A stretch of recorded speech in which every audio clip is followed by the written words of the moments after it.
ये आकाशवाणी रायपुर है। छत्तीसगढ़ी समाचार बुलेटिन के संग मिनल तिवारी के जय जोहार। अब सुनाओ आज के प्रमुख समाचार। मुख्यमंत्री के अगुवाई में आज रायपुर में राज्य मंत्री परिषद के हुई बैठक में गुरु घासीदास तमोर पिंगला टाइगर रिजर्व बनाए के ले गए है फैसला। राज्य लोक सेवा आयोग के भर्ती में हुए कथित गड़बड़ी के जांच करत सीबीआई आज रायपुर, भिलाई, दुर्ग, बिलासपुर और कुरू समेत प्रदेश के कतकुन जगह में दिन एक संग्रह दबिस। और दुर्ग के हेमचंद यादव विश्वविद्यालय के दूसर दीक्षांत समारोह में राज्यपाल और मुख्यमंत्री हुई शामिल। 68 जिन विद्यार्थी मन ला शोध उपाधि और 48 विद्यार्थी मन ला स्वर्ण पदक देगीस। अब समाचार विस्तार ले। मुख्यमंत्री विष्णुदेव साय के अगुवाई में आज रायपुर के उखर निवास कार्यालय में राज्य मंत्री परिषद के बैठक हुई। बैठक के बाद पत्रकार मन ले गोठ बात करत उप मुख्यमंत्री अरुण साव बताइन कि मंत्रिमंडल गुरु घासीदास तमोर पिंगला टाइगर रिजर्व बनाए के फैसला ले है। मंत्री परिषद कोती ले मनेन्द्रगढ़, चिरमिरी, भरतपुर, कोरिया, सूरजपुर और बलरामपुर जिला के गुरु घासीदास राष्ट्रीय उद्यान और तमोर पिंगला अभ्यारण्य क्षेत्र ला मिला के करीबन 2900 वर्ग किलोमीटर क्षेत्रफल में गुरु घासीदास तमोर पिंगला टाइगर रिजर्व अधिसूचित करे के फैसला ले गए है। श्री साव बताइन कि टाइगर रिजर्व बनाए ले राज्य में इको पर्यटन के बढ़ावा होही। संगे संग कोर और बफर क्षेत्र में गांव के लोगन ला गाइड, पर्यटक वाहन और रिसोर्ट चलाए बर रोजगार मिलही। राज्य लोक सेवा आयोग पीएससी के भर्ती में हुए कथित गड़बड़ी के जांच कर सीबीआई आज रायपुर, भिलाई, दुर्ग, बिलासपुर और कुरू समेत प्रदेश के कतकुन जगह में एक संग्रह दबिस दिन। सीबीआई जौन लोगन के ठिकाना में जांच करत है ओमा पूर्व आईएएस, पुलिस अधिकारी और नेता शामिल हैं।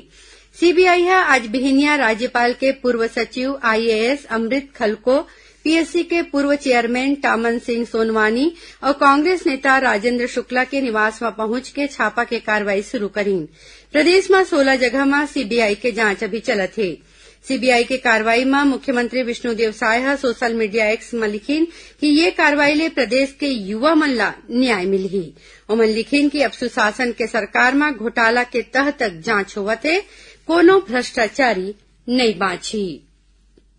राज्यपाल रमेन डेका जलवायु परिवर्तन और पर्यावरण प्रदूषण के दुष्प्रभाव ले बांचे बर हरेक लोगन ला प्रयास करे के अपील करीन है। श्री डेका आज राजभवन में अधिकारी कर्मचारी मन के बैठक लीन। ओमन किहिन की ऊर्जा के बचत खातिर सबो झन ला प्रयास करे बर पड़ही। उन्हें प्लास्टिक प्रदूषण ले बांचे बर पानी के बोतल ला कमती बउरे, अपन तीर तखार में साफ सफाई के ध्यान रखना चाहिए। ओमन किहिन की प्रधानमंत्री नरेंद्र मोदी के आह्वान में एक पेड़ माँ के नाम अभियान में सबो झन ला पेड़ लगाना चाहिए। बैठका में राज्यपाल किहिन की राज्य में जैविक खेती ला बढ़ावा दे बर और ज्यादा प्रयास करे बर पड़ी। राज्य के आकांक्षी जिला में जौन काम चलत है ओखर रोजे मॉनिटरिंग होवे। राज्यपाल यहू किहिन की राज्य के सबो विश्वविद्यालय में खाली पद में भर्ती बर विश्वविद्यालय मन ला निर्देशित करे जाए। राज्यपाल नारायणपुर जिला में माओवादी मन ले लड़ के अपन पिता के जान बचैया हिम्मती नोनी ला राजभवन में बुला के सम्मानित करे के बात कही। केंद्र सरकार कोती ले संशोधित ब्याज सहायता योजना जारी राखे के फैसला ला देखत भारतीय रिजर्व बैंक मन ले फसल ऋण, पशुपालन, डेयरी, मछली पालन, मधुमक्खी पालन समेत कतकोन कामकाज बर कमती ब्याज दर में कमती दिन बर कर्जा देवाए बर कहीने। किसान मन ला 7% के ब्याज दर में 3 लाख रुपया के रकम दे जाही। रिजर्व बैंक कहे है कि कर्जा देवैया संस्था ला बछर 2024-25 बर ब्याज में 1.5% के छूट मिलही। उन्हें बेरा में कर्जा चुकैया किसान मन ला 3% और छूट दे जाही। प्रदेश में गुणवत्तापूर्ण शिक्षा और नई शिक्षा नीति के संबंध में पालक मन ला जानकारी दे खातिर राज्य में मेगा पालक शिक्षक मीटिंग करे जाथे।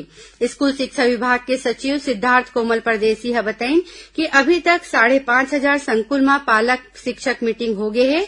इमा 7.5 लाख ले ज्यादा पालक और शिक्षक शामिल हुईन। उमन किहिन की ये बैठका के उद्देश्य पढ़ाई लिखाई और स्कूल में चलत गतिविधि में शिक्षक संग पालक मन के भागीदारी तय करना है। उमन यहू किहिन के चालू शैक्षणिक सत्र में तिमाही और अर्धवार्षिक परीक्षा नतीजा के बाद फिर ये बैठका करे के योजना है।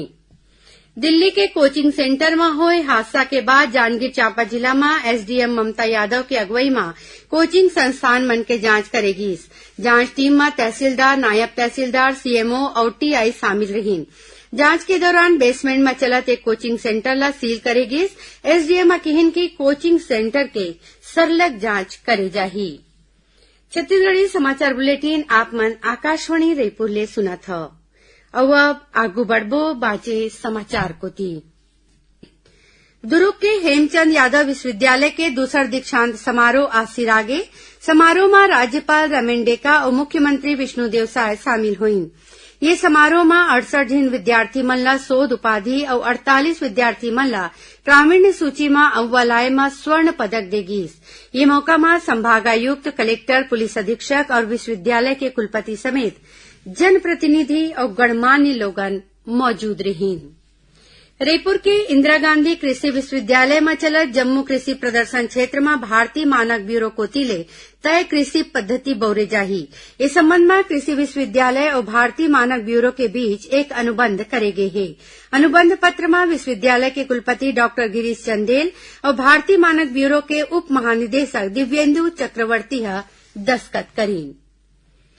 भारतीय जनता पार्टी के प्रदेश महामंत्री संजय श्रीवास्तव बताइन कि रायपुर के कुशाभाऊ ठाकरे परिसर के प्रदेश भाजपा कार्यालय के सहायता केंद्र में राज्य सरकार के मंत्री और संगठन पदाधिकारी आम लोगन ले भेंट करके उखड़ समस्या के समाधान करत हैं। काली 8 अगस्त के वित्त मंत्री ओपी चौधरी मंझनिया 2 बजे ले संझा 5 बजे तक लोगन के समस्या सुनी।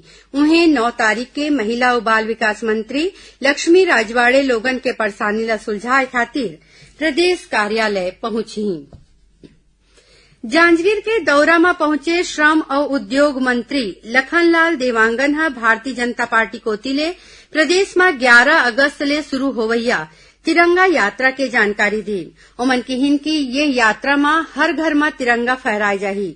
पत्रकार मन ले गोट बात करत श्री देवांगन कहिन कि केंद्रीय बजट में सबो वर्ग के ध्यान राखे गए है और देश ला आगू बढ़ाए बर बजट में हर किस्म के पहल हवय।